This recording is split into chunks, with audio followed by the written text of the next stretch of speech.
So I'll show you how to do the foundation single crochet, because it's a bit different to obviously a normal foundation with a chain and then a round of single crochet. So we start with a slip knot as you normally would, then we're going to chain 2,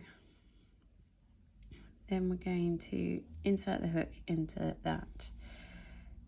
first chain like that, yarn over and pull through,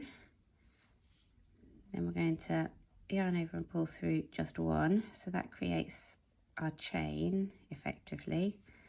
and yarn over and pull through 2, so that's our single crochet. We're then going to go into the chain, so into this bit, you see, yarn over, pull through,